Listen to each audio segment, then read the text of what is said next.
Ég vil byrja á að segja hjartalega velkomin. Það mikill heiður að fá ykkur hér í dag á enn eitt jólafundinn. Mér finnst þú síðasti hafa verið bara fyrir nokkru dögum en tíminn svona flýgur áfram. Og enn hraðar eftir sem að árið færast yfir eins og þar heitir. Og nú haka ég við, fyrsta málskref búinn. Hak. Ég heiti Jón Heiðar Pálsson, sölu- og markaðsstjóri Væs og séum svona, ég kalla það við söludeildinni veru svona fulltrúar viðskiptamanna, það okkar starf. Þannig að ef eitthvað þá talið við okkur og Björn hérna á sölun líka og það fleiri sem ég kynna á eftir. Nú, ég vil segja takk fyrir að vera þið. Takk fyrir að vera viðskiptavinur Væs, takk fyrir að koma og enn og aftur svona takk og allt það. Þá það komið. Nú við erum enn og aftur í beinni útsendingu. Þannig að ég var nú eiginlega að segja góðir landsmenn, nær og fjær. Þið sjáu hérna vél fyrir aftan, þakka við það. Og þið áttu ykkur á því eru bæði upptöku á hljóð og mynd. Þannig að nú bara að fara varlega í allt saman. Það svo eftir hvernig maður skilur það. Nú síðan verður þetta tekið upp og verður síðan á YouTube. Þannig að þið getið í rauninni farið inn til að koma heim og horta á aftur og aftur og sérstaklega ég skildi nú ylast til að segja eitthvað brandara þá kann man endur taka það. Þannig að menn verið elda jólasteikina. En ég horfi ofta á þetta aftur. Sérstaklega konur eitthvað erfið og leiðilegt heima. Þá horfi ég á mig, já ég ekki svo slæmur. Allavega maður ímyndi að segja það. En það enn eitt árið með þáttaka. Við erum með á 1500 manns í salnum. Við erum með 863 held ég að horfa á í beinni útsendingu núna land allt og miðin. Það orðið sjónvarpið bara í bátum og togurum og alls konar. Þannig ég reikna með að síðan 2500 manns á fundinum sem náttúrulega frábært. Ég vil minna ykkur að þið fengu pakka. Það má opna fyrir jól, það minnisbók í honum. Svo músamotta með svona flýtiliklónum á því. Hún svolítið sniðug en það aðeins bara skoðan og gott að hafa hana. Og svo náttúrulega minnisbók. Það viljið punkta eitthvað niður á fundinum ef við skildum nú segja eitthvað sem verðt að taka eftir hér. Nú, já, þá fundur settur. Dagskráin hjá okkur, hún svona með hefðbundnu sniði. Fyrst sölustjóri Væs, Björn Þórhals. Hann búinn að vera hjá okkur í 15 ár, reynslu bolti og mun kynna Business Central og nýtt Dynamics Nav. Nú heitir Dynamics Nav bara Business Central. Það auðvelt og þjált og þægilegt að muna. Síðan með Þóri Sigurbjörnsdóttir koma. Hún búin að vera hjá okkur í tæp 30 ár. Við byrjuðum að vinna saman held í 92 við Þórey og þá réðum ríkið hann strengt. Þannig að þetta svona flýgur áfram tíminn. Og hún ætlar að fara yfir ferðauppgjör. Það var aldrei verið meiri áreiðandi en í dag að vera með góð ferðauppgjör og umhaldum akstur og dagpenninga og fleiri þeimdur. Þannig að hún mun fara yfir það og kynna það. Nú, þá komið að jólaprantaranum sem ég búinn að googla og leita og ég ætla að vona ykkur brosi en ég gerir mitt besta. Síðan mun Helen og Elín, þær eru búin að starfa hjá okkur síðan 2013 eða í tæp 12 ár. Þær munu kynna snjalla lausnir í Væs og hugbúnaðinum. Nú síðan munum við segja eina að 2 sögur viðbót, var að stötta á laggóðar og svo var ég leynikestur. eins og venlega, þetta mjög hefðbundið. Og ég veit ekkert hver hann ég vona bara að mæta réttu tíma og geri eitthvað sniðugt fyrir okkur. Og síðan verður dregið í jólahappadrættinu og þeir munið að þeir eru með númer á kortónum eða nafnspjaldónum. Og það allir vinningar svona svipuðu, þannig að það ekki fyrsti, annað, þriði, það eru bara 3 vinningar. Nú, mér til hals og traust núna verður hún Sólveig Sæmundsen sem nýr markaðsstjóri á Væs og hún með vera tímavörður, sjá happdrættið og svona búin að stjórna eiginlega aðgerðið hér, fara hamförum alveg. Nú, á hverju ári þá hef ég verið með stutta hugvekju, jólahugvekju og ég ætla nú ekki að breyta því núna. Vá, sjáu þið þetta. Hvernig gerður þetta? Ég hef ekki séð þetta, ég er með fundarítara, sko, ég hef ekki ennþá séð ræðina sem ég að halda. En ég hef ekki séð þetta. Jæja, en förum á stað. Í fyrra þá var ég að tala ástríði matargerð í hugvekjunni. Ég var að tala svona, eins og Royal-búðingin að blanda karmelu og súkkulaði saman, teita rjóma, það fullkomið. 1 lítra mjólk, skál og kælt.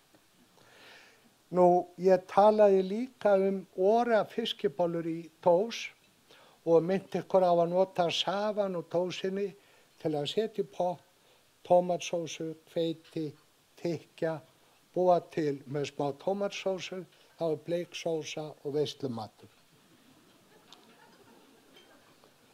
Í þriðja lagi þá ég búin að útfæra aðferð 2 Petur sem deserið sem ég talaði mig fyrir það. Þá sagði ég búin að setja Del Montið út í rjóman.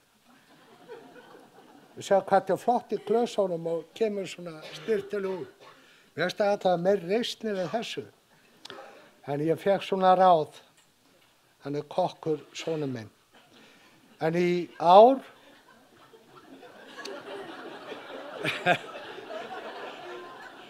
já, hann lærður matreiðslumaður, það alveg satt. Ég einn af þeim sem ég veit En í ár þá nýtt þema og jólahugvekja mun fjalla ákveðið átak sem við erum með á hverju ári, sem við köllum hlöftur, hungur, hlöftur. Og þetta svona eiginlega upphafið að jólaundirbúningnum hjá okkur. Og já, nú glemdi ég að hakka við, það kemur við hér. Svona. Það eru konar rétt á stað. Nú, söludeild Væs hefur síðan með þessa keppni undanfarin ár og þetta eina frábærum hugmyndum Björns að koma öllum í gott form og meðrunarátak fyrir jólin.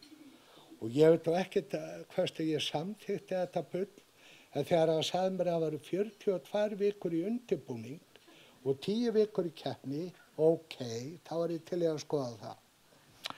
Og síðan mun ég útskýra aðeins hvernig þetta fer fram og ég mæli með þessu í öll fyrirtæki. Nú, þetta heilsuátak og það byggir á því að menn mæta í ákveðna vigtun og mælingu og haldi svona handföng og það fitumassi og beina eitthvað og vatn og body tracks heitir það. Nú, svo látum við alla borga 5.000 kall af haus í sjóð. Þannig að það safnað. Nú, það skipt í 2 flokka. Það náttúrulega strákalið og stelpulið. Þannig að það vist meira mál fyrir konur að léttast en karla. Ég vissi það ekki, en ég vildi hafa bara 1 lið og bara 3 velun. Það hefur verið meira, en þetta var ákveðið seinna. En hvað það? Þessar 42 vikur í undirbúning, það skipta miklu máli. Og ég var að viðurkenna, ég elska mat.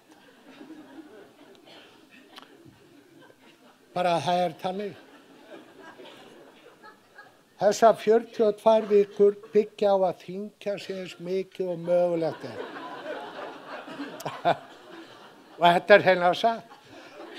Maður getur bara verið siðblind og væta þetta eiginlega frá því að keppni lýkur og þá til að hefst aftur. Og þá borðar maður mikið af saltuð og reyktuð og drekkur mikið bjór og súkkulaði og allt þetta. Og meginmálið að ná hámarksþyngd fyrir vigtun. Því að því meira sem þú léttist eftir vigtun, því meira líkur að þú vinnir.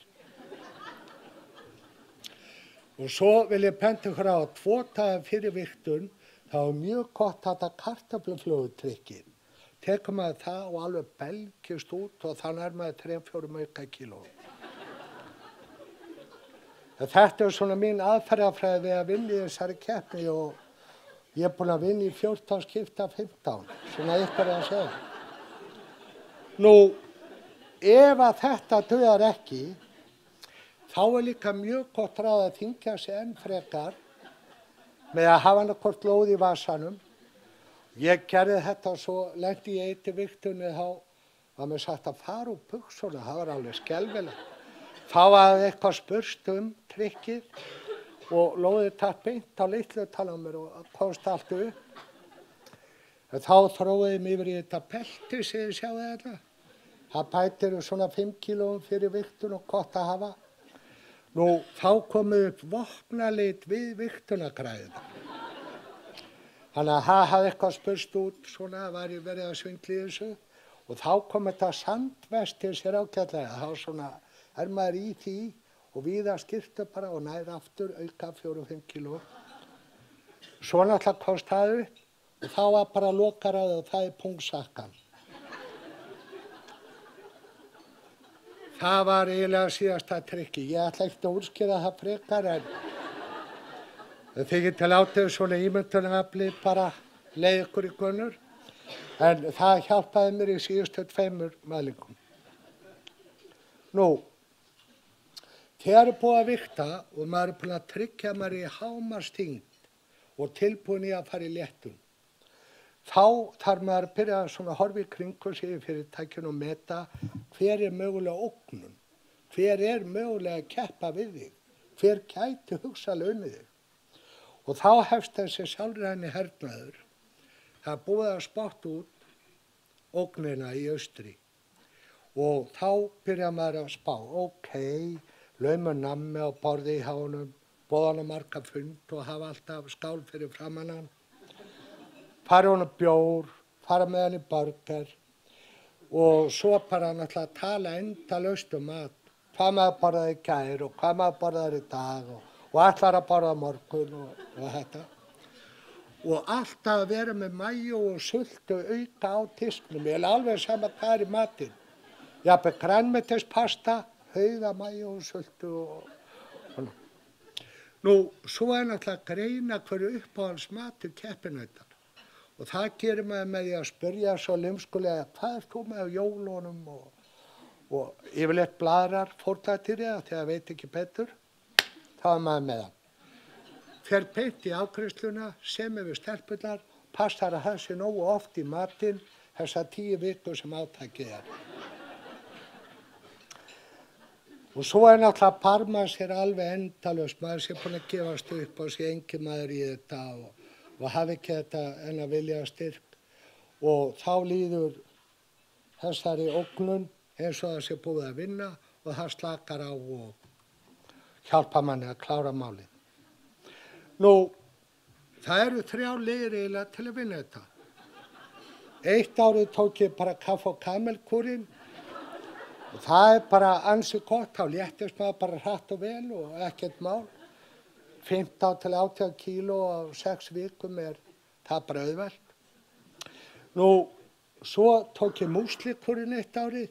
Þá til ég fattaði eitthvað og sagði mér að það væri fullt af ykkur kolvetnum í þessu músli og sykri. Ég held að þetta væri bara hollusta en það dugði til sigurs.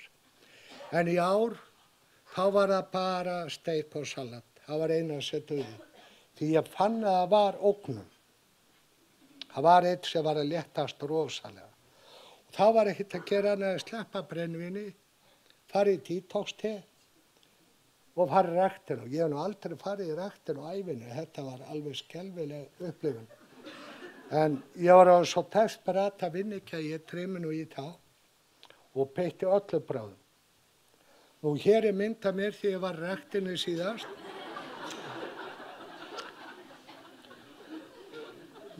Ég held ég að verið 7 ára þetta nýbyrja að reykja og var í miðbæjarskóla eða Austurbæjarskóla og þá voru bara strákar saman og stelpur saman eins og maður er alinn upp við. Herðu, svo fór ég núna í þetta Reebok-dæmi, það skeri maður. Herðu, þá allir, náttúrulega í fyrsta lagi þetta sameiginlegir tímar og öðru lagi allir í svona sokkabuxur, svona eins og þetta ekki venjulegum íþróttabúning hvað þetta fólk, það bara því þrengra, því betra virðist vera. Og fyrir utan þetta sameiginlegir tímar og þetta svolítið truflandi svona, þetta ekki alveg eins og maður vanur bara.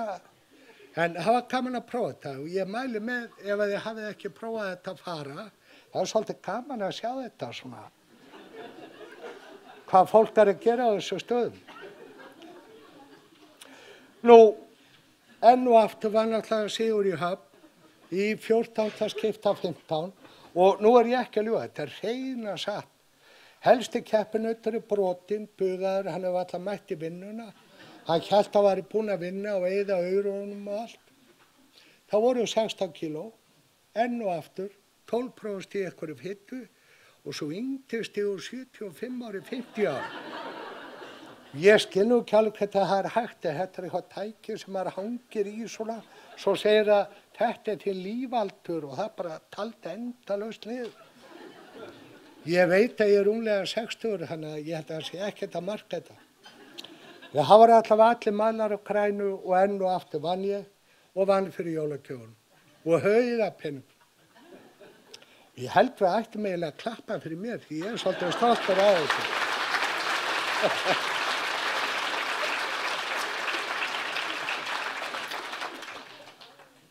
Nú, þá hefst hefðbundin dagskrá og nú skiptum við yfir í alvöruna og það komið að Pétur Þórhallssyni og hann ætlar að segja okkur frá NAF og nýjum útgáfum sem við erum að fara yfir í dag. Gjörðu svo vel, Björn.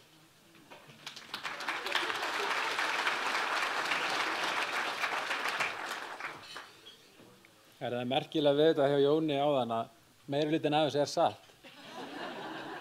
Og það er búið að vera svona hvert ár sem við erum að reyna að ná honum, reyna að finna út hvernig hann er að svindla, en það svona gengur ekki alltaf vel. Í upphafið þá, þegar við byrjuðum á þessu, þá sá Jón mælingarnar. En svo sendi hann óvart skjalið með þyngdin og öllum keppendum á alla í fyrirtækinu. Og þá ákvað að fara með þetta í svona fagmenn eftir það. En já.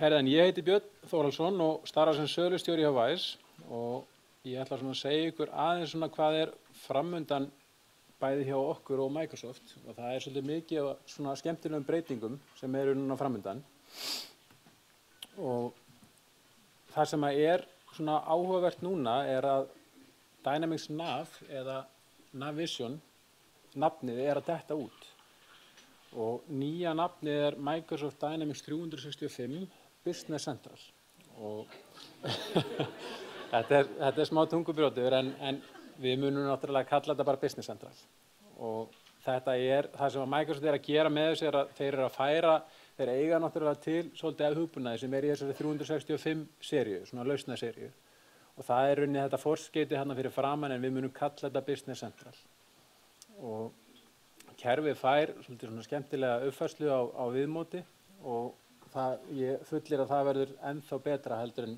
það er í dag.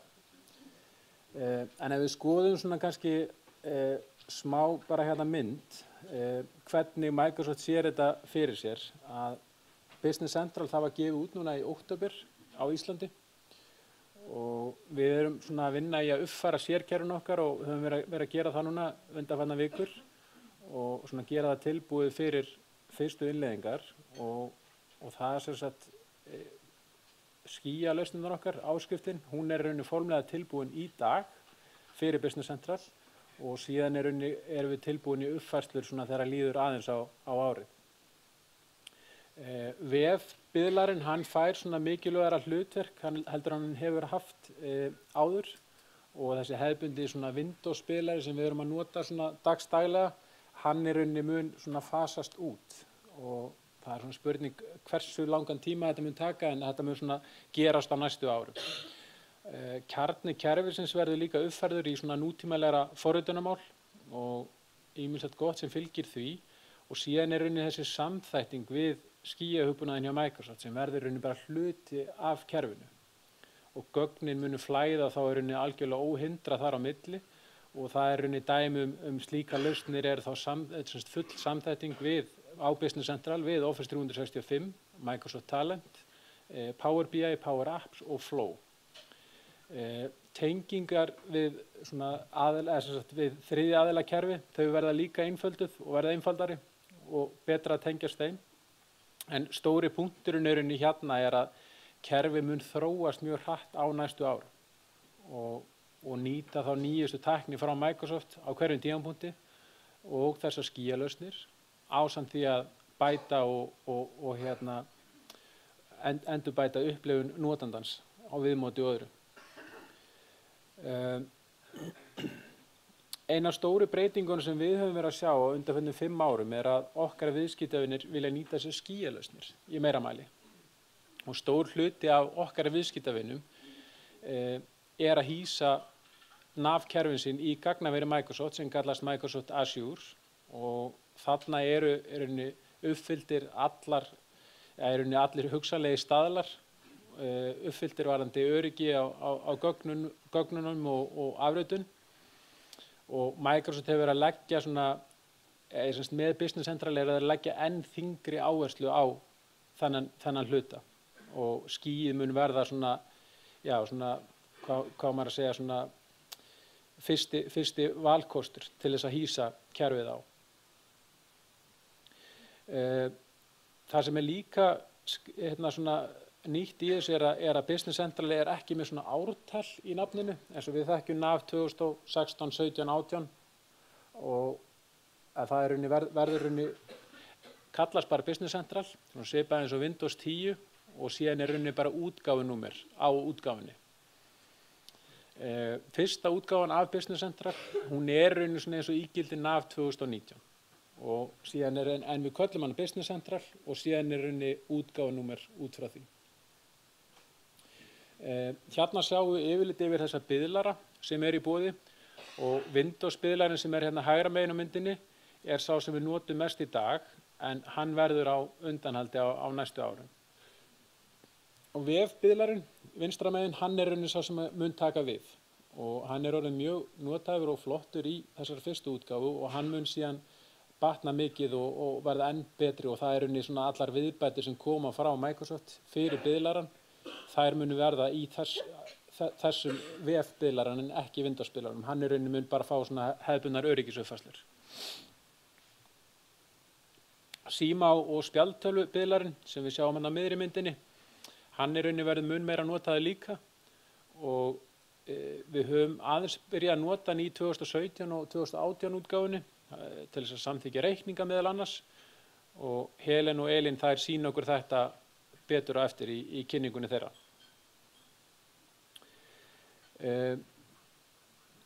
Kíkjum aðeins hvernig þetta lítur út allt saman.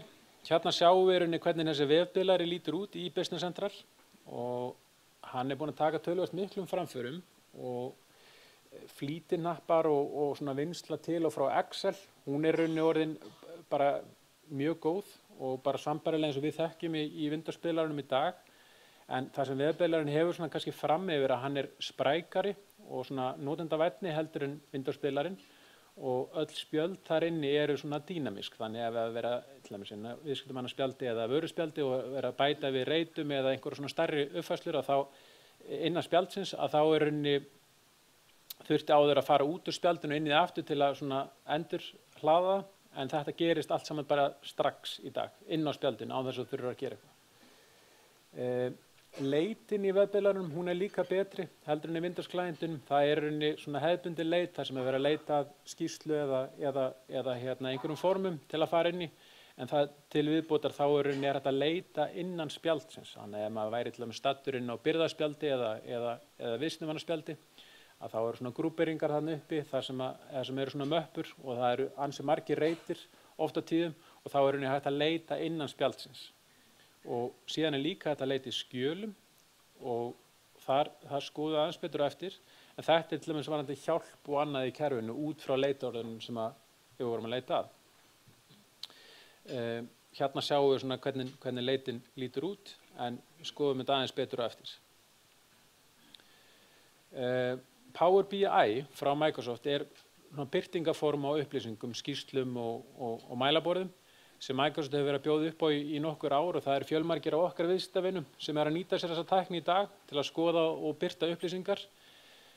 Og það sem er nýtt í Business Central er að Power BI er núna hægt að skoða innan biðlarans og það er full samþætting þar á milli eins og vorum að tala áðan með þessar skýjalausnir.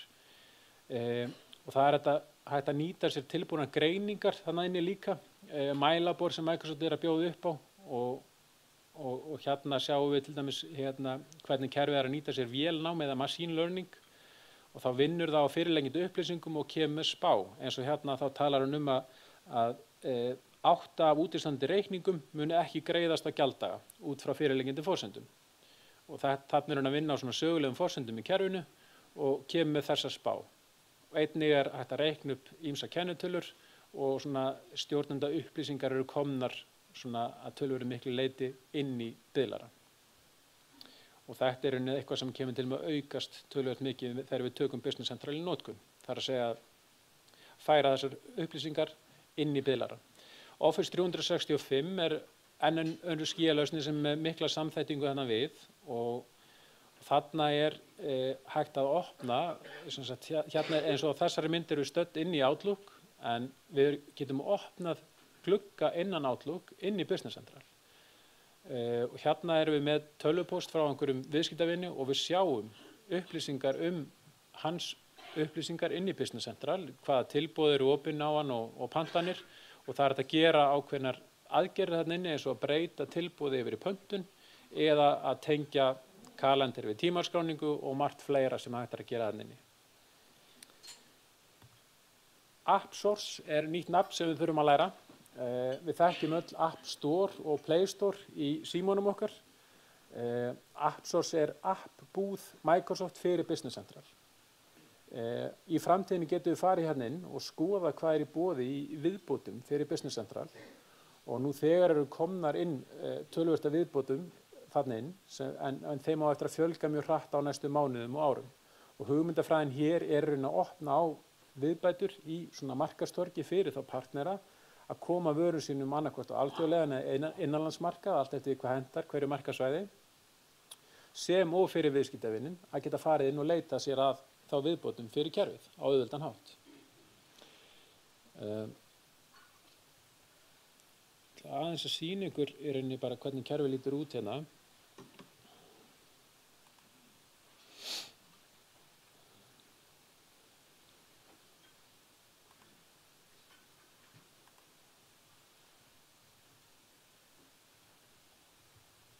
Þetta ekki einhvern brandara fyrir okkur, Jón, eða? Er það vesið? Nei, við verðum bara að lokka okkur inn. Það er hjálpaði? Ég kalli því að það verður eitthvað svona tæknilega vandamál. Það ítaði frá, þú veist, Já, nú sé ég þetta. Má sjá? Koma til ekki núna. Já, nú kemur þetta núna.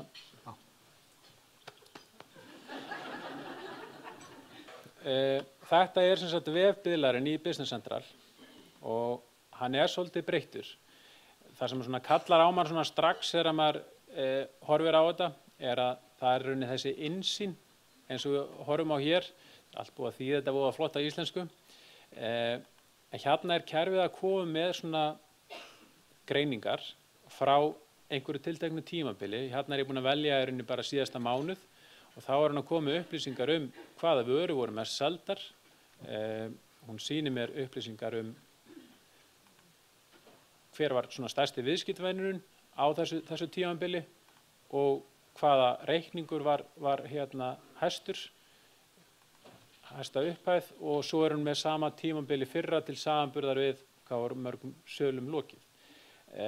Þetta er rauninni bara eitt af mörgu sem hægt að gera þarna inni. Þetta er svona nokkrar greiningar sem bara fylgja. Það er hægt að eiga við þar og það er hægt að velja margar fleiri, bara eftir hvað hendar hverjum og einum. Sama hér í rauninni eins og í NAF, að þá í rauninni ég skráður inn með eitthvað ákveðið hlutverk. Hérna ég inni sem svona viðskiptastjóri og þá ég svona meira með sölu og innkaupa upplýsingar á forsíðunni minni. Ef ég væri skráður inn sem fjármálastjóri eða bókari eða hvað það að þá myndi ég sjá aðrar upplýsingar. Hérna uppi sjáum við í rauninni svona möppur, það sem búið að mappa hérna upp, allt sem til í sölu, innkaupum og svo framvegis. Þetta er rauninni bara sambarlegt eins og væri í gamla klæðintinum. Hérna ég komið með svona flýtileiðir, beint í að gera hérna sölutilboð og sölupantanir og þetta er rauninni aftur, fer bara eftir hlutverkinu sem ég er skráður inn. Kassarnir eru svona sambarlegir eins og í gamla klæðintinum, þetta er aðeins flottara samt og síðan er rauninni kerfi komið með alls konar svona uppreiknaðar mælikvarða sem að hægt að skilgreina bæði fyrir hvern og einn notanda sem og fyrir hlutverkið. Hérna ég til dæmis að sjá sölu mánaðarins, hversu margir sölureikningar eru gjaldfallnir og svo framvegis.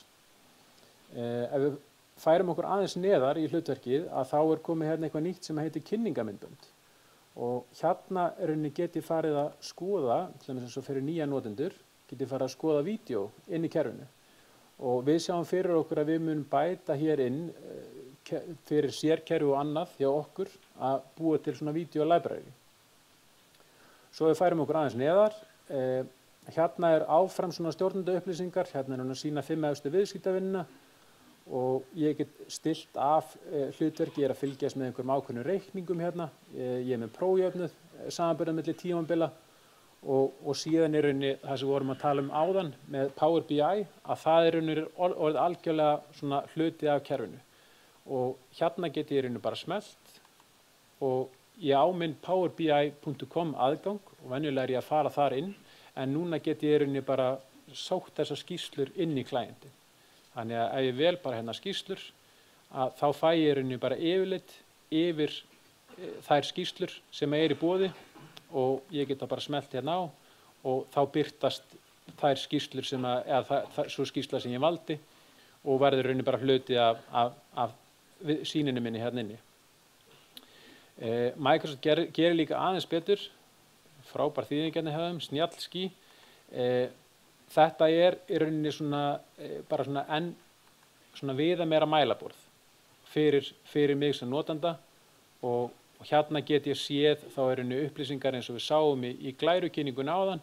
Hérna er búið að setja upp svona KPIs eða afkastavísa og hérna er rauninni hægt að uppreikna kennitölur, arðsemi sölu og síðan er rauninni svona tölulegar upplýsingar eins og nettatekjur eða birgðaverðmæti og svo heldur kerfið áfram að veita mér hérna innsýn. 26 af viðskiptavinum eru seinir með greiðslutilinn. Þú ættir að fá greidda 2 reikninga í vikunni og skammar það með hana fyrir að borga ekki á gjalddaga. Hérna get ég síðan í rauninni raðað upp Power BI skýrslum eins og mér hendar og okkur finnst allavega sem eru búin að vera svona að vinna í þessum hérna biðlara, okkur finnst þetta svolítið flott að geta í rauninni svona toga þetta inn í klæðintinn í staðinn fyrir að vera fara á milli kerfa. Skoðum hérna, ef við kíkjum aðeins á leitina, hérna skrifa ég innkaup og eins og við töluðum áðan að hún leitar fyrst inn á síðun. Ég er hérna inni sem viðskiptastjórnandi og hún kemur með athugasemdir hérna, þetta er rauninni það sem er í boði inn á þessari síðu. Og svo leitar hún í gegnum kerfið, síður eða skýrslur og svo er þetta líka nýtt hérna og sýnur hún mér rauninni svona hjálparskjöl.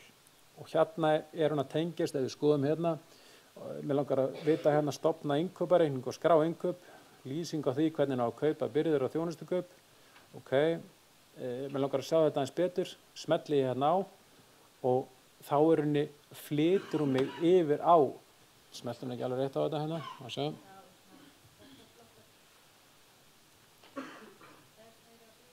Já, ok, það er alltaf eitthvað. Nú vantaði mig Jón eðar. Ég er tilbúið til þess að kalla það bara. Já, ok, flott. En hérna færur hún sig yfir á docs.microsoft.com og hérna þetta líka nýtt hjá Microsoft að þeir eru búin að samþætta upplýsingar. Þeir eru nú ekki hafa ekki verið mjög góðir í að hafa svona upplýsingar aðgengilegar en í þessari síðu docs.microsoft.com eru þau búin að sameina fullt af upplýsingum og út frá því sem ég leitaði inn í Business Central að þá hún komið hérna inn á hjálparsíðu fyrir Business Central á íslensku út að ég með klientinn stilt hann á íslensku og hérna ég með upplýsingar hvernig á að stofna innkaupareikning og svo framvegis því sem ég var að leita að og hérna get ég haldið áfram og sé þá rauninni allar upplýsingar sem ég vantar fyrir hvað sem ég að leita að og þetta rauninni algjörlega tengt hérna inn í leitina hérna inni.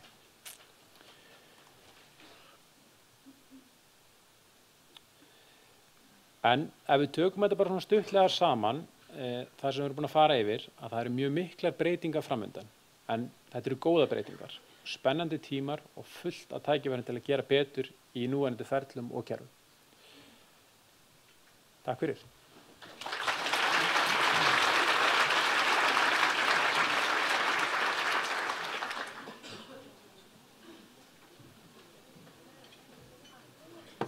Það hrikalega góður í þessu Bjössi og vel gert hjá þér Björn og skýrt og meira að segja ég held ég hafi náð bara stóru hluta að þessu hjá þér. Það var mjög vel gert og þetta flott útgáfa sem að koma og einmitt með hjálpina og þetta fleira og Power BI sem að Björn talaði Ég ætla að segja ykkur það rétt hjá Pétur sem að nefndi áðan að því ég sendi vart út mælingallar. Ég hef aldrei séð margar reyðar konur á, það var nefnilega eitthvað 40% og alls konar upplýsingar með hverju eina konu og þetta fór á 80 staði og allir advice og það var allt vitlaust og síðan fékk ég ekki að mæla eftir það. Björn, varst eitthvað að fikta núna? Nei. Já, svona þetta, já. Ok, ég ætla aðeins svona, þetta milla lauma einu. Í fyrra þá sagði ég eitthvað frá svona fyrirsögnum í blöðum og dagblöðum. Ég maður sérstaklega eftir eittir sem var skreið til Nígeríu. Þetta varstu munið eftir honum. En ég ætla að taka hérna bara örfá dæmi. Ég komst í sjúkraskýrslur upp á LSH. Nú, hefði þetta að hafa sama lit og hurðin á teild 9.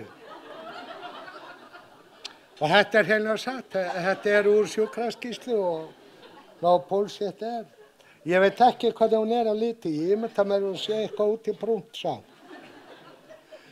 Nú, sjúklingur hafa upplýstur niðurstöðu krufningar. Það gott fyrir alveg að vita það allavega. Það að þessu var að ljúka allir saman. Sjúklingi pattar lagstur ofan á. Ég hef alveg upplifað þetta og get alveg sagt að það satt og rétt. Þetta var ekki við mig samt. Sjúklingur fertugt, þannig að öðru leyti ekkert athugavert við það.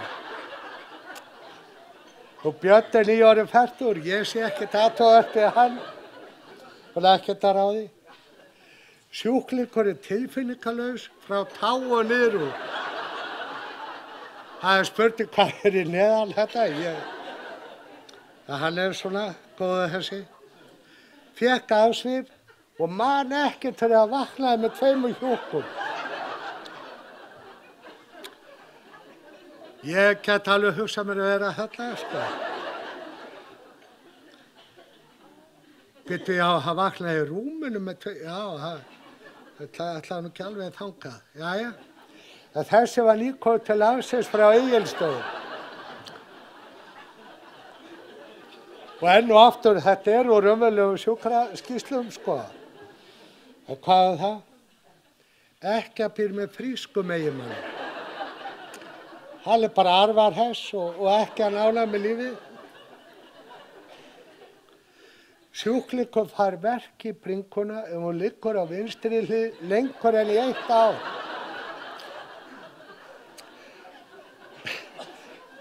Ég átta mig ekki alveg á þessu, ég verð að viðurkenna það. þungun í legi, óvíst hvað veldur.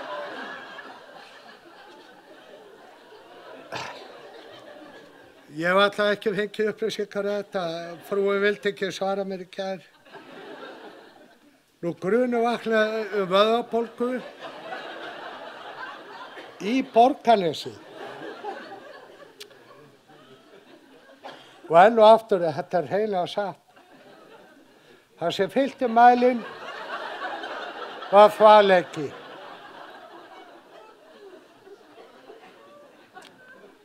Ég verði að taka held í einni viðbót, ég held að sé þannig. Fékk hjólastól og ekur héðanlög til Hafnarfjarðar.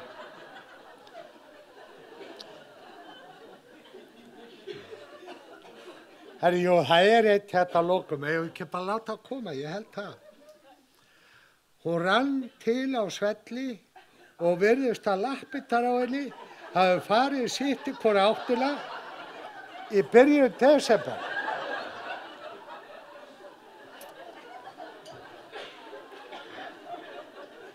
Það eru yndislegir þessir, ég kann nú ekki starfsheiti en það eru konur sem skrifa skýrslur eða menn, konur eða menn, já, læknarítarar held ég að heiti, en þetta er vist úr því. Jæja, heyrðu, nú mun Þórey Sigurbjörnsdóttir taka við og kynna okkur ferðauppgjör og segja okkur aðeins það. Mjög áhugavert og spennandi. Gjörðu svo vel, Þórey.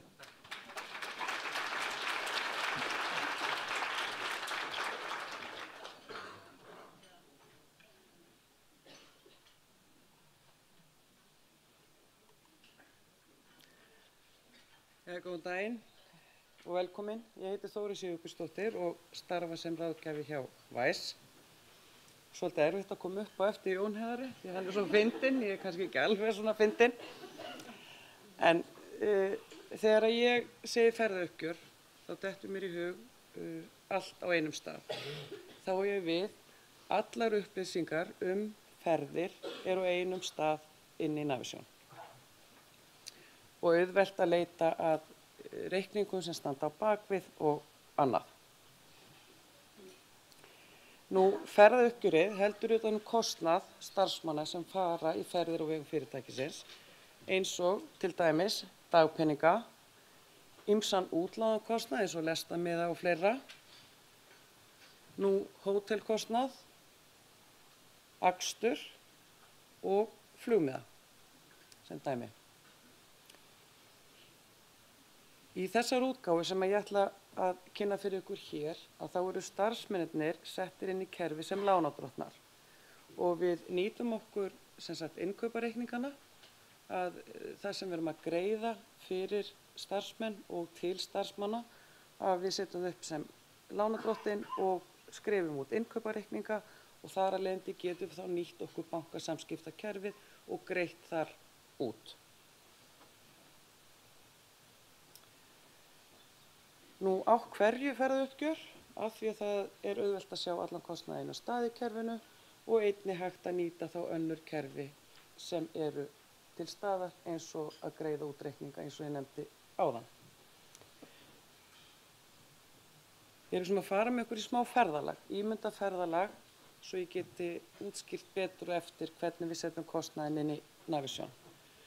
Og við gefum okkur það að það er fyrirtæki sem heitir Jólaskreytingar sem ætlar að fara til Skotlands og kynna sér jólaskreytingar þar og hitta heildsala í Glasgow og Edinborg. Þetta er heildsala sem sér hefur sig sem sagt í hurðaskreytingum. Sigríður og Gylfi Þór hjá Jólaskreytingum ætla að fara í þessa ferð og þeir hitta þessa heildsala í Glasgow og taka lestina yfir til Edinborgar. Þar er dagurinn tekinn í rölt, farið á jólamarkaði og ýmislegt skoðað og síðan í restina deginum er boðið út að borða áður en að haldið er aftur tilbaka til Glasgow. Nú, þá kannski komum við að því hver er kostnaður fyrir jólaskreytingar að bjóða í þessa ferð. Nú, það eru dagpeningar fyrir Sigríði og Gylfa Þór. það er akstur til og frá flugvelli, það er flug og hótel, lestamiðar fyrir alla til Edinborgar og aftur tilbaka og síðan matur og drykkur í boði. Og þá er komið að því að fara inn í kerfið og setja upp ferðauppgjör og greiða kostnaðinn. Þegar komið er inn í ferðauppgjör þá er byrjað á að stofna ferð. Hún sett upp, fær einhvert númer, tilgangur er skráður inn eða upplýsingar ferðina. Síðan á línunum fyrir neðan að það er settur inn dagpenningakóti sem kallar þá fram á ferðauppgjörin sem eru þá gerð eftir á. Nú í horninu uppi er hnappur sem heitir ferðauppgjör. Ef það er ýtt á hann þá fáum við lista yfir lánardrottna og það er hægt að afmarka sig á ákveðna lánardrottna, sem sagt við stofnum lánardrottna sem tilheyra ferðauppgjörskerfinu með ákveðnum bókunarflokk, þá fáum við ekki allan lánardrottnalistan. Við getum hakað í þá aðila sem hafa farið í ferðina og stofnað ferðauppgjör fyrir alla í einu út frá ferðinni. Nú á næstu síðu hér hjá mér er sem sagt búið að stofna 2 ferðauppgjör, annars vegar fyrir Sigríði og hins vegar fyrir Gylfaþór. Á þessum tímapunkti get ég farið inn í hvert og eitt ferðauppgjör, samþykkt ferðauppgjörið ef að það á við, það er valkvætt í kerfinu, og ég get bókað annars vegar allan ferðareikningin eða ferðauppgjörið með því að bóka bara allt beint eða ég get bókað að hluta. Ef ég bóka hluta þá ætla ég mér jafnvel að bæta við kostnaði síðar við ferðauppgjörið. Þegar ég bóka annars vegar hluta eða allt ferðauppgjörið þá myndast innkaupareikningur og það er valkvætt einnig í kerfinu hvort að innkaupareikningurinn bókist alla leið eða ég þurfa að fara og bóka hann sérstaklega. Þegar ég bóka að hluta eða bóka ferðauppgjörið og það á að fara að greiða starfsmanninum sem sagt dagpeninga eins og í þessu dæmi, að þá kemur póstur til viðkomandi að þessi upphæð verður greidd eða komin í greiðsluferli. Þá getur annar tekið við, farið inn í greiðslutillögur, kalla fram og greitt.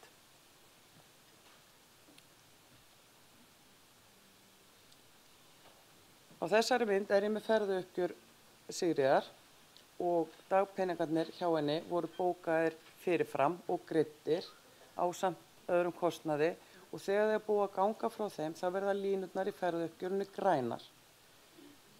Þarna fyrir neðan þá kom hún með reikning eftir á með akstri og þá bæti ég honum við og get bókað aftur og þá kemur nýr innkaupareikningur fyrir þeirri upphæð og fer bara í sama ferli. Fyrir neðan eru svo kallaðir tengdir reikningar. Það var greitt fyrir hótel og flug og það er búið að fara í gegnum kerfið eftir öðru ferli en ég get valið mér í grunni ferðauppgjörs ákveðin kostnaðarlykil þannig ég get kafað þar eftir upphæðum og tengt við ferðauppgjörið. Þannig í þessu tilviki er ég búin að kafa eftir annars vegar hótelkostnaðinum og flugkostnaðinum. Ef við færum okkur aðeins inn í hérna Anna Sigríði sem lánardrottinn og ég skoða hreyfingarnar að þá eru 3 innkaupareikningar á henni. Og þeir eru allir merktir ferðinni, sem sagt þessu einkvæna númer sem að ferðin fékk, ásamt því að það eru hlaupandi númer eftir hvað eru margir innkaupareikningar á bakvið. Og þetta færist sem sagt inn í númer utanaðkomandi skjals og er þá hægt að rekja hvaðan uppruni þessara færslu voru.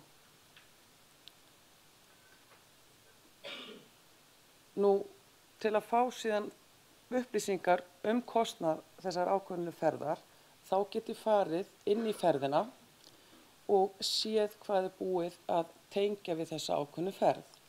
Á efri partinum hægra megin eru óbókuð ferðauppgjör og í þessu dæmi Gylfi Þór, hann var komið með ferðauppgjör en það var ekki búið að greiða honum þannig það er í ferli og síðan fyrir neðan eru upplýsingarnar sem voru skráðar á Sigríði og síðan heildartalan fyrir neðan, sem sagt heildarkostnaðurinn fyrir þessar ákveðnu ferð.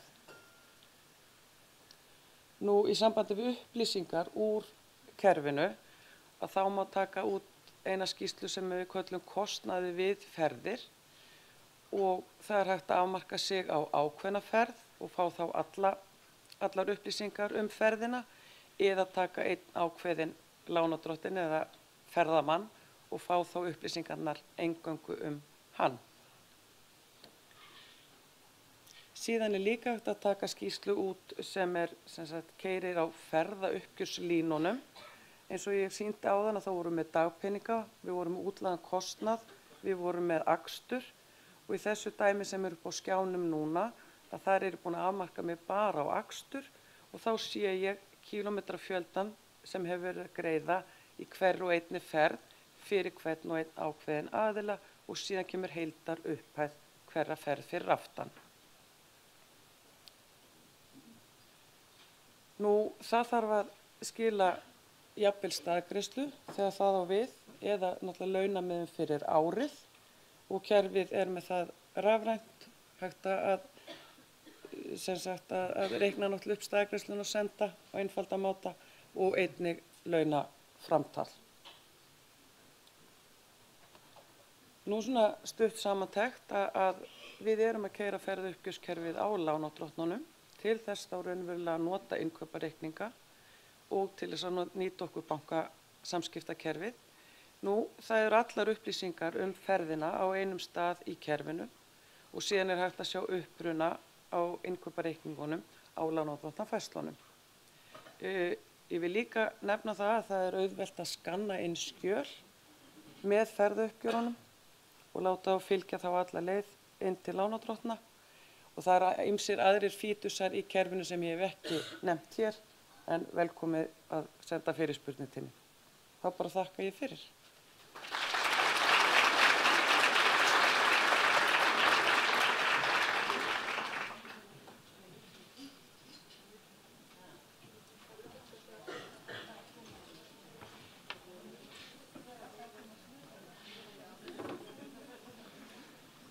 Þetta var góð kynning hjá Þórey. Hún reynslupolti eins og ég sagði áðan og búin að vinna í þessu árum saman og síðan búin að vinna að þróun á ferðauppgjörskerfinu með okkur síðustu 2 árin og þetta orðið ansi öflugt og gott kerfi eins og þar heitir. Nú, já, búbrúp. Jú, ég átti að segja eitt brandara núna, það var eins komið að því. En ég veit ekki hvort að við prófaði að googla brandara, það ekki auðvelt. Og þeir eru yfirleitt frekalegir og það klám og það alls konar eitthvað rasismi og hitt og þetta í gangi og það að fara mjög varlega ef maður velur brandara fyrir jóla morgunverðarfund, við erum nú að reyna að hafa þetta hátíðlegt. Þannig að ég gafst upp. Ég ákvað samt að segja eitt sem ég sagði fyrir 4 árum held ég. Ég ætla að láta vaða aftur því að mér finnst það nú eiginlega alveg skemmtilegastur. Og það löggan sem að keyra eftir Skúlagötunni og hún mæti manni og hann með hreindýr í bílnum. Stöðva bílinn, veður í mannin, hvað í óskupunum að gera með hreindýr í bílnum maður? Farið með það beinustu leið í húsdýragarðinn. Já, segir hinn. Svo líður vika og hann mætir aftur sama mannum með hreindýr í bílnum, sama hreindýri. Og hann stoppar hann aftur.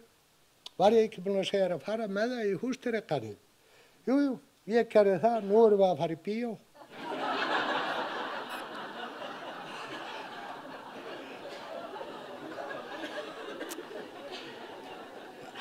Hann svolítið góður þessi, ekki sammála því.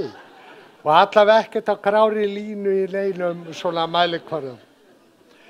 En næstar eru Elín og Helen. og þær munu fjalla snjalla lausnir í NAV og segja ykkur svona smá tips og triks hvernig hægt að spara vinnu og auðvelda svona leiðir í gegnum kerfið. Nú síðan þá leynikesturinn og happatrættið. En Helen og Elín, gjörðu þið svo vel, sviðið ykkar.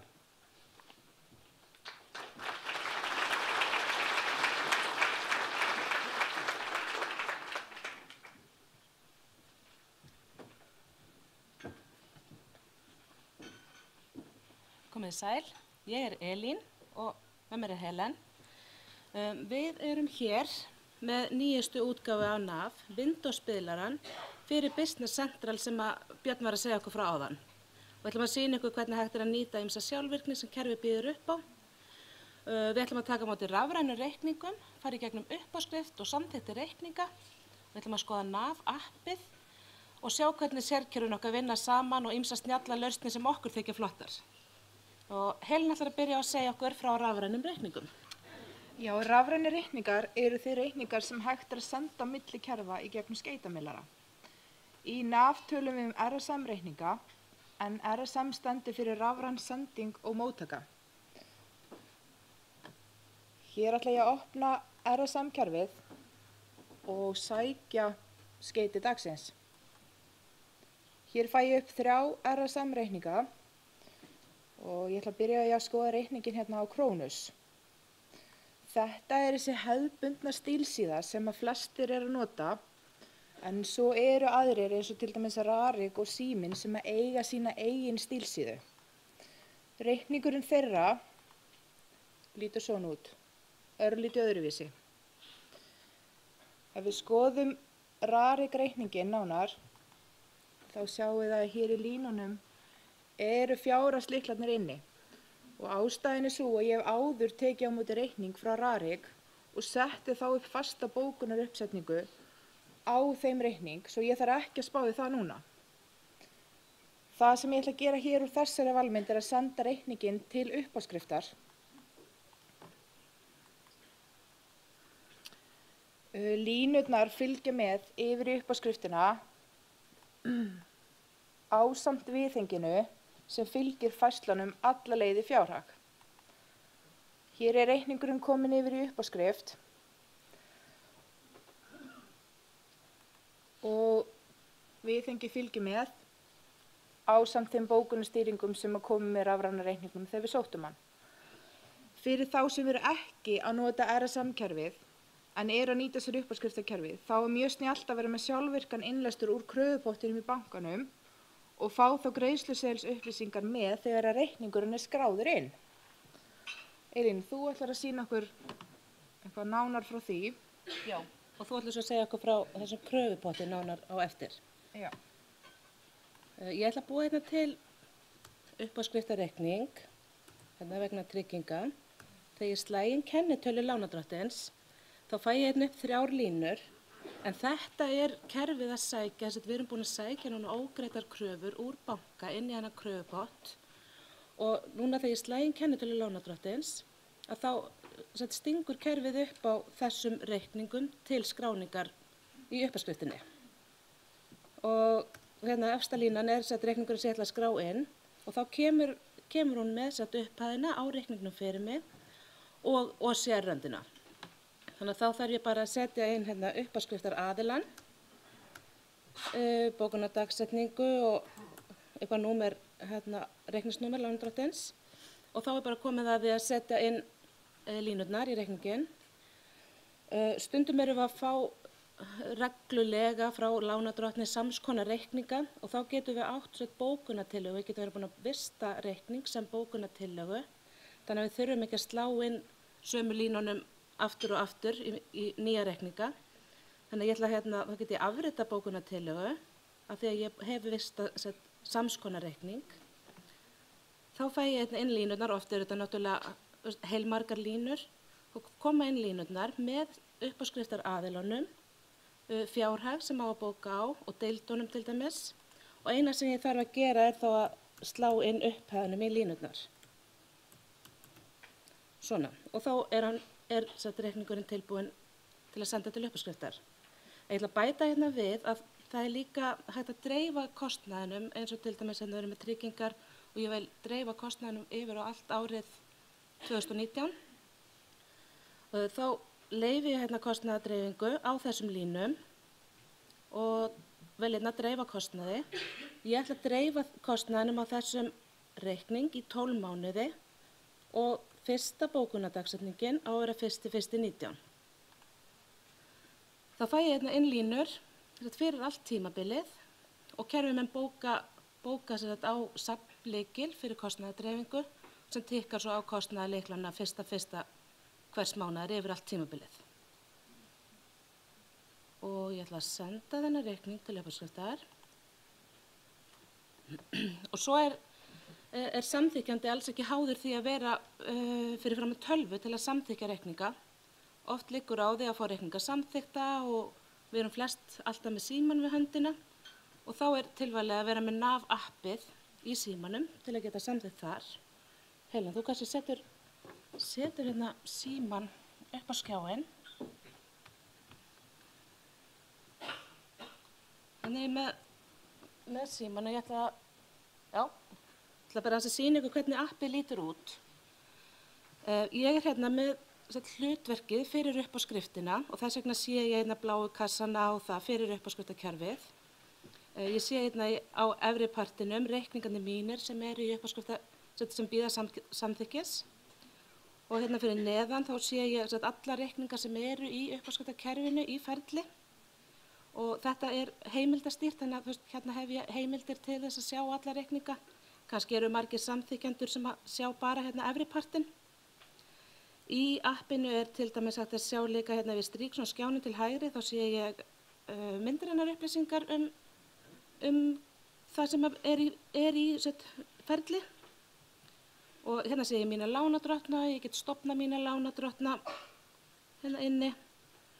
Ef ég geti hérna punktana 3 niður í hægra þá er hérna alls konar möguleikar, stofna lánadrottinn og uppáskriftarreikning og slíkt. Og, ég ætlaði ekki að loka því. Ná, bara aftur. Hérna, og ég ætla að opna hérna mínir reikninga. Ég er með 2 reikninga hérna sem bíða samþykkis. Og þetta er þarna tryggingarreikningurinn sem ég var að senda. Og RARIK-reikningurinn sem að Helja var með áðan. Ef ég smelli á RARIK-reikninginn þá sjáum við hérna allar upplýsingar reikninginn. Og ef ég smelli aftur hérna á punktana 3 niðri, þá get ég hérna samþykkt reikning, ég get hafnað honum, afritað og dreift kostnaði ef það á eftir að gera. Og ég ætla að opna hérna viðhengi. Og þá er hérna viðhengið, þetta er sem kom með RSM-reikningnum sem að Helen tók á móti áðan. Viðhengið skilar sér alla leið og það kemur líka upp hérna í appinu og allt það. Og þá er bara eftir að samþykkja reikninginn. Og þá er þessi reikningur samþykktur. Helen er að setja tölvuna aftur á skjáinn. Já, svona. En það eru margar leiðir til þess að samþykkja reikninga. Það er hægt að gera á vefnum, í síma, spjaldtölvu og í NAV. En þetta er svona það sem okkur langar að sýna ykkur úr uppáskriftakerfinu. Það er núna búið að samþykkja þessa reikninga og þá er komið að því að færa okkur henni yfir í bankasamskiptakerfið og greiða þá. Og Helen ætlar að sýna okkur frá því og kröfupottinum sem við töluðum um. Já. Ef við flytjum okkur hérna yfir í bankasamskiptakerfið, þá er ég með hérna á skjánum hlutverk bankasamskipta. Þetta er mín sýn á bankasamskiptakerfið og hana get ég stilt af eins og ég vil hafa hana. Ég er með sjálfvirkan innlestur og gengi á hverjum degi og hérna hægra megin er ég með yfirliti valda gjaldmiðla, sem sagt þá gjaldmiðla sem ég hef tínt sjálf hérna inn og vil fylgjast með. Ég sé hérna breytinguna á genginu frá því að það var lesið inn síðast og hvenær gengið var lesið inn, þess að dagsetninguna hvenær gengið var síðast lesið inn. Hérna fyrir neðan er yfirliti valda bankareikninga. Þetta eru bankareikningarnir mínir í bókhaldinu. Hér sé ég stöðuna í bókhaldinu og ég sé einnig stöðuna á bankareikningnum í bankanum án þess að þurfa að fara inn á bankan. Hérna vinstra megin er ég svo með kröfupottin. Ég er með sjálfvirkan innleystur úr kröfupottinum inn í kerfi daglega og jafnvel oft á dag. Héðan var það sem tillagan kom að greiðsluseðlunum áðan og reikningin sem Elín gerði í uppáskriftakerfinu. Og eins og við sjáum þá eru mismunandi litir hérna og rauðir eru þeir sem eru komnir fram yfir eindaga og það er einnig komin áfallin kostnaður á þá reikninga.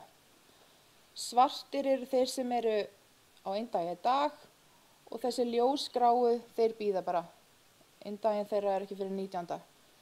Svo er einn hérna reikningur á snjallar lausnir, hann er grænn og það segir mér að sá reikningur sé í greiðsluferli.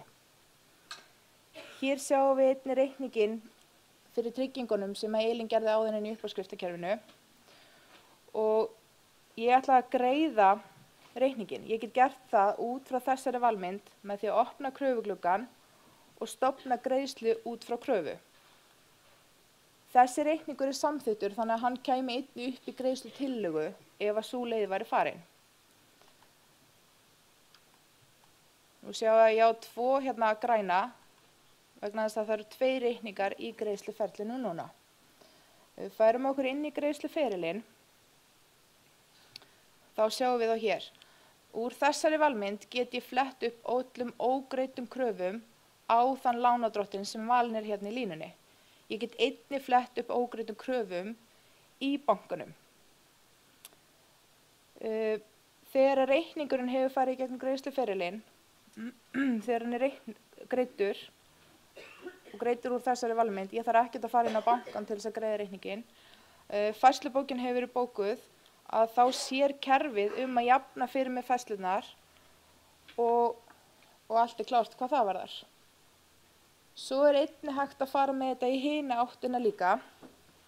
Já, þannig að þegar við bókum sölureikning að þá verður sjálfvirkt til krafa í innheimtu kerfinu og það er líka hægt að hafa kerfið þannig stillt að krafan sendist sjálfvirkt í banka, til dæmis í lok hvers vinnudags eða eitthvað svoleiðis, þá safnar kerfið saman þeim kröfum sem á eftir að senda.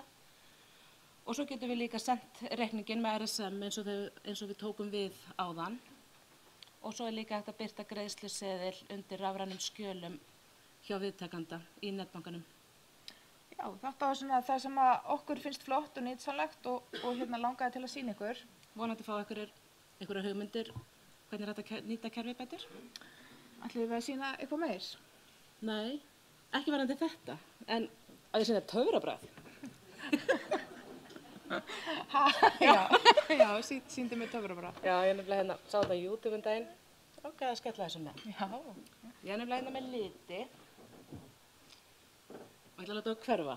Ok. Já. Nei! Hvað? Býtu.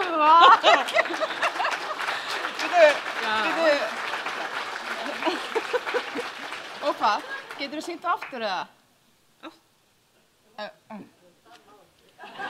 Já, ok. Já. Ok, já, Þetta var nú reyndar ömurlegt, en ok. Fyrst að við erum komin í töfrabrauðin, þá kann ég líka eitt alveg gott. Ég ætla að fá mér vatn.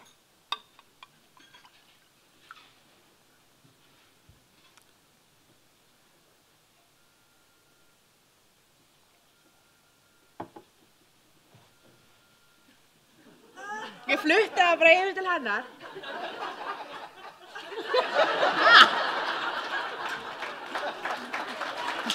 Það er líklega komið tíma fyrir. Já, ekki að snauta hérna niður bara. Takk fyrir okkar.